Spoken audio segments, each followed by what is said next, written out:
আসসালামু আলাইকুম। Ashraf Mahmud Fahad, left arm orthodox spinner, এই বছরের ঢাকা প্রথম বিভাগ ক্রিকেট লিগে 10 ম্যাচে 26 উইকেট লাভ করেছেন। আমি তাকে খুব ছোটবেলা থেকেই চিনি এবং মাশাল্লাহ আমার জন্য ব্যক্তিগতভাবে একটা প্রাউড মোমেন্ট যে ফাহাদ এই বছরের ঢাকা প্রথম বিভাগ ক্রিকেট লিগের টপ উইকেট টেকার হয়েছে। Fahad, is it real? মানে তুই টপ উইকেট টেকার হয়েছিস? আলহামদুলিল্লাহ, আল্লাহ দিছে ভাইয়া। আচ্ছা, আমি কেন ওর সঙ্গে মজাটা করছি, কারণটা হচ্ছে আমি ফাহাদের একদম ক্যারিয়ারের ইনিশিয়াল স্টেজ থেকেই জানি, আমরা এক টিমেও খেলেছি, 10-12 হয়ে খেলেছি। মার্শাল্লাহ ফাহাদ এখন ক্রিকেটার্স একাডেমিতে প্র্যাকটিস করছে। আপনারা দেখছেন ক্রিকেটার্স একাডেমির যে ফ্যাসিলিটিসের জায়গাটা, এই জায়গাটায় সুদৃশ্য কতগুলো নেট আছে, টার্ফিং উইকেট আছে, কংক্রিটের উইকেট আছে এবং দুটা বড় মাঠ আছে যেখানে একদম ম্যাচ সিচুয়েশনে প্র্যাকটিস করা যায়।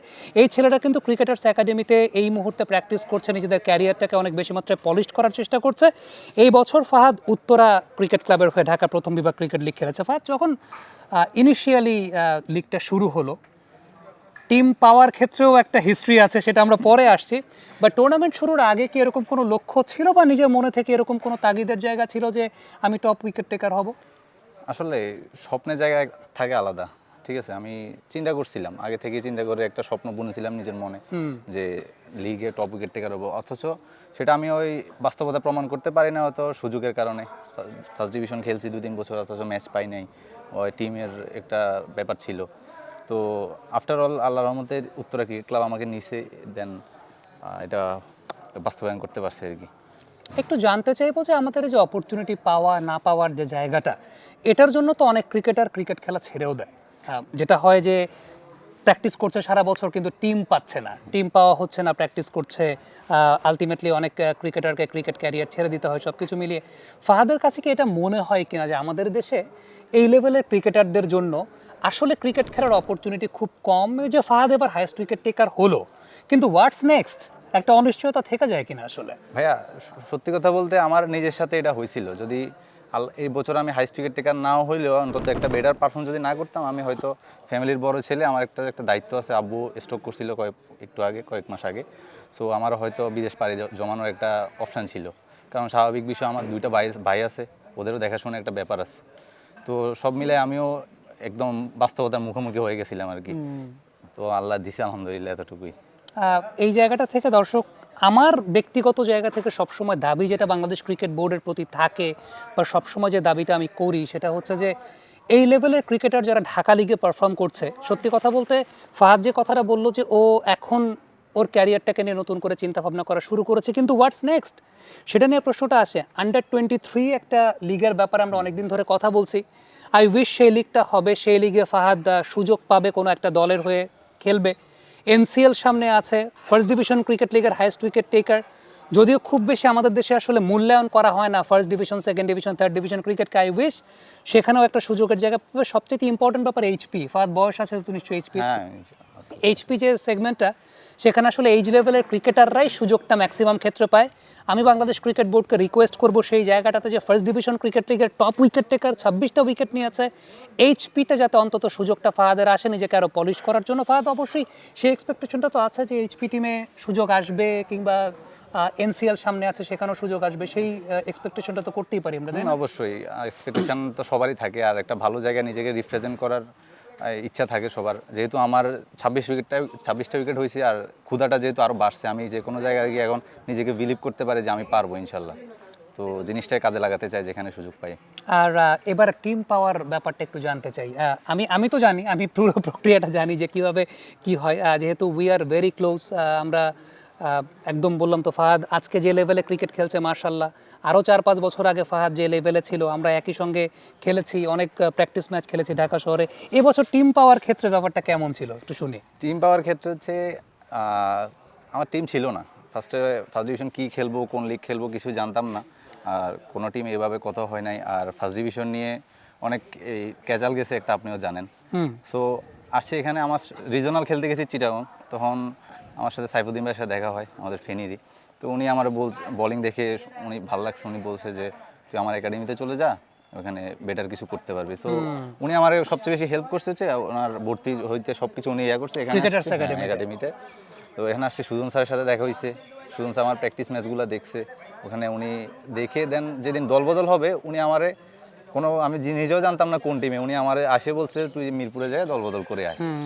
উনি আমার উনার মতো করে একটা টিমে দিয়ে সুযোগ করে দিছে, আলহামদুলিল্লাহ পারফর্মটা হয়েছে একটু। আমি সাইফুদ্দিন ভাই এবং সুজন স্যার দুজনের ধন্যবাদ জানাতে চাই। ফাহাদ, একটু স্ট্রাগলের গল্পটা জানতে চাই, যারা এই নিচের দিকে ক্রিকেট খেলছে, first division, second division, third division, তোর তো একটা নিজের লাইফের কাহিনীও আছে, তোর একটা অবজারভেশনের জায়গাও আছে।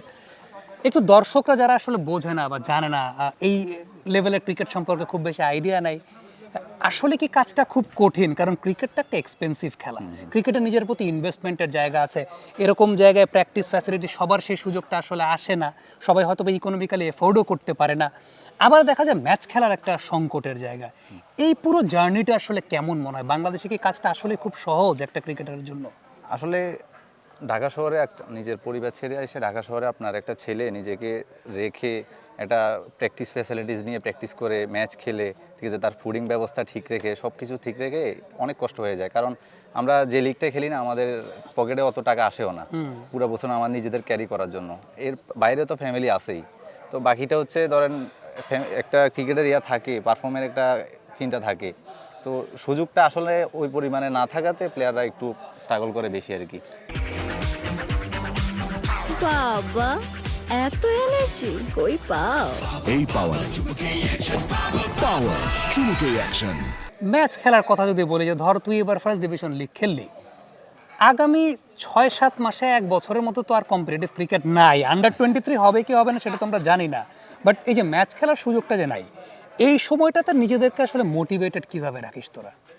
এই সময় বলতে আসলে আমি আপনার সাথেও অনেক সময় কথা বলতাম, আমি নিজের থেকে বলতাম যে এই দেশে ক্রিকেট খেলে কি ভুল করতেছে কিনা, মাঝে মধ্যে বলা হতো। আমি তো গল্পগুলো জানি, একটু তোর মুখ দিয়ে শোনাতে চাচ্ছি দর্শকদেরকে। সবচেয়ে বড় জিনিস হচ্ছে এখন জানি না সামনে কি আছে, তবে আশা করব কম্পিটিটিভ খেলাগুলো যেন হয় বাংলাদেশে। আর আমি চাই নিজেরই ব্যস্ত রাখতে চাই যে কোনো কম্পিটিটিভ খেলা, যেখানে আমি নিজেকে আরও প্রমাণিত করতে চাই, উপরের লেভেলে আমি একটা ভালো বোলার, ফার্স্ট ডিভিশন খেলছি বা ধরেন সামনে প্রিমিয়ার লিগ, ওই সামনে খেলাগুলোতে নিজেকে স্টেবল করতে চাই। আমার মনে হয় যে আমি বাংলাদেশ ক্রিকেট বোর্ডের কাছে এই রিকোয়েস্টটা সবসময় করি যে আমাদের আন্ডার 23 লেভেলের টুর্নামেন্টটা যদি হয়, এই ছেলেরা যারা আছে যে একটু নিচের দিকে পারফর্ম করছে, তারা কিছু ম্যাচ পাবে, নিজেদের ট্যালেন্ট প্রকাশ করার সুযোগ পাবে, এবং আমাদের এইচপি ইউনিটে বা হাই পারফরমেন্স যেটাকে আমরা বলি যে এইজ লেভেল 14, 16, 18, 19-এর প্রোডাক্টের বাইরেও ঢাকা লিগের প্লেয়াররাও যে আসলে কিছু করতে পারে এবং ঢাকা লিগের প্লেয়াররাও যে ম্যাচিউর ক্রিকেট খেলতে পারে, তাদেরকে ওই সিস্টেমে নিয়ে আসাটা সবচেয়ে জরুরি। ফাহাদ, আমরা ছোট একটু ডেমনস্ট্রেশন দেখাতে চাই দর্শকদেরকে। তুই এবছর ফার্স্ট ডিভিশনের টপ উইকেট টেকার ছিলি, তুই কয় ধরনের বোলিং করতে পারিস? লেফট আর্ম অর্থোডক্স স্পিনে একটা তো টিপিক্যাল অর্থোডক্স স্পিন আছে, আর্মার করতে পারিস, আরও কিছু ভ্যারিয়েশন কি তোর মধ্যে আছে?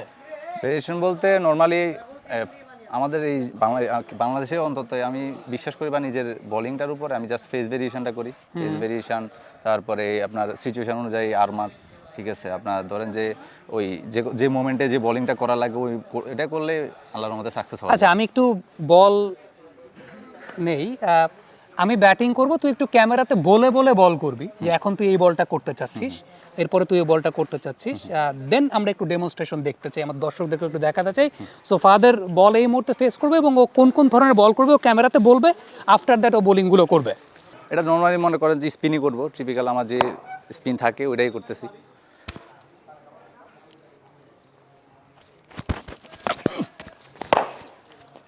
এটা কি left orthodox spin? Orthodox normally আমার যেটা থাকে। গুড। এটা কংক্রিটের পিচ দেখে এটা টার্ন আমরা এখন এই মুহূর্তে বুঝতে পারবো না, বাট বলের ধরনটা বুঝতে পারবো এবং স্পটটা বুঝতে পারবো। বলটা এখন আর্মার বল করব।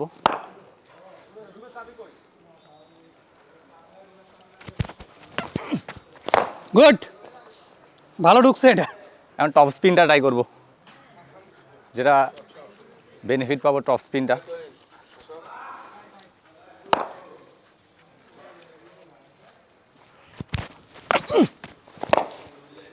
এটা এটা এই টপ স্পিনই ছিল, হ্যাঁ। তবে বল পপ করাতে আপনার ব্যাটে প্রপারলি আসে না আর কি।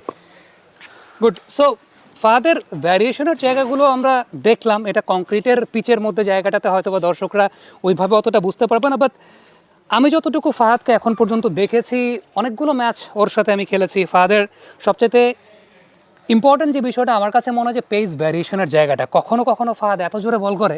আমি একটা ম্যাচে একবার মনে আছে উত্তরাতে, আমি একটা ম্যাচে বলছিলাম যে তুই কি স্পিন করতেছিস নাকি পেস করতেছিস, বাট ওই দিনের উইকেটের ডিমান্ডটা আসলে সেরকম ছিল, সেই অনুযায়ী বোলিং করেছে। আমার কাছে খুব অবাক লাগে এই জায়গাটাতে যে এই ছেলেরা ম্যাচ খেলার খুব বেশি অপরচুনিটি পায় না, তারপরও ম্যাচ সেন্স ডেভেলপমেন্টের যে জায়গাটা সেটা বেশ ভালো মতো আছে। এটা আমার কাছে খুব অবাক লাগে, কারণটা হচ্ছে আপনি নেটে সারা বছর প্র্যাকটিস করেন কিংবা যাই করেন না কেন, আপনি যদি ম্যাচ ঠিকঠাক মতো না খেলেন তাহলে কিন্তু আসলে সেই জায়গাটা তৈরি হয় না। ফাত ক্রিকেটার্স একাডেমি কেমন লাগছে? এখানকার যে ফ্যাসিলিটিসগুলো অ্যাভেল করতে পারছিস এবং সব কিছু মিলিয়ে এখানকার যে পরিবেশ ফ্যাসিলিটিস একটা ক্রিকেটার বিল্ড আপ হওয়ার জন্য কেমন উপযোগী মনে হয়? আমি পার্সোনালি এখানে আসছি হচ্ছে আপনার ম্যাচ টেম্পারমেন্টটা আপনার বাড়ানোর জন্য, কারণ এখানে আমার সপ্তাহে 2-3টা করে ম্যাচ পাচ্ছিলাম। আর সবচেয়ে বড় জিনিস শুধু ম্যাচ খেললেই হয় না, আমি আমার কোচ যিনি ছিল মুরাদ স্যার ছিল, কোচদের সাথেও আলাপ করছি যে আমি যে ম্যাচ খেলছি ওখানে আমার ভুলটা কোথায় হচ্ছে আর আমার ম্যাচে কোন জিনিসটা ডেভেলপ করা দরকার এটা আমার কোচও দেখা দরকার। তো জিনিসটা আমার এখানে খুব ভালো করে হয়েছিল যে আমার ম্যাচের প্রিপারেশনটা ওইখানেই ডেভেলপ হয়েছে, দেন আমি এটা লিগে কাজ একটু উপকার পাইছি। মাশাল্লাহ ফাহাদ, উত্তরোত্তর সাফল্য তো সবসময় কামনা করি। এখন ওই ক্যামেরার সামনে ফর্মালিটি দেখানোর আসলে কোনো কিছু নাই, বাট আমার কাছে ব্যক্তিগতভাবে খুব ভালো লেগেছে যে 26টা উইকেট। এই যদিও এবার ঢাকা লিগের খুব বেশি খোঁজ খবর আমি রাখতে পারিনি, বাট আবারও বলবো বাংলাদেশ ক্রিকেট বোর্ডের কাছে আমার রিকোয়েস্ট, আরজির জায়গাটা এই ছেলেদেরকে, এই লেভেলে যে সমস্ত ছেলেরা ক্রিকেট খেলছে তাদেরকে খুব ছোটোবেলা থেকে যেহেতু দেখছি, আমি এদেরকে ঝরে পড়তে দেখতে চাই না এবং এই উদ্যোগটা বাংলাদেশ ক্রিকেট বোর্ডের নিতে হবে। কারণটা হচ্ছে এই লেভেলের ক্রিকেটাররা পারফর্ম করার পরও সারা বছর ব্যস্ত থাকার মতো আমরা কিন্তু খুব বেশি প্রোগ্রাম ডিজাইন করতে পারি না তাদের জন্য। আমি আবারও রিকোয়েস্ট করবো আন্ডার-23 লিগটা যাতে ঠিকঠাক মতো হয় এবং সেই সঙ্গে এইচপি ইউনিটে আমাদের ফার্স্ট ডিভিশন ক্রিকেট লিগের যারা টপ পারফর্মার আছে তাদেরকে যাতে সুযোগটা দেওয়া হয়, কারণ এই ক্রিকেটাররা আসলে পুরোপুরি ম্যাচ খেলে অভ্যস্ত হয়ে কম্পিটিটিভ ক্রিকেট খেলেই কিন্তু তারপর ওই জায়গাটা এসেছে। থ্যাংক ইউ সো মাচ আমাদের সঙ্গে এতক্ষণ থাকার জন্য। কমেন্ট বক্সে আপনাদের মন্তব্য মতামত জানতে চাইবো। Good bye.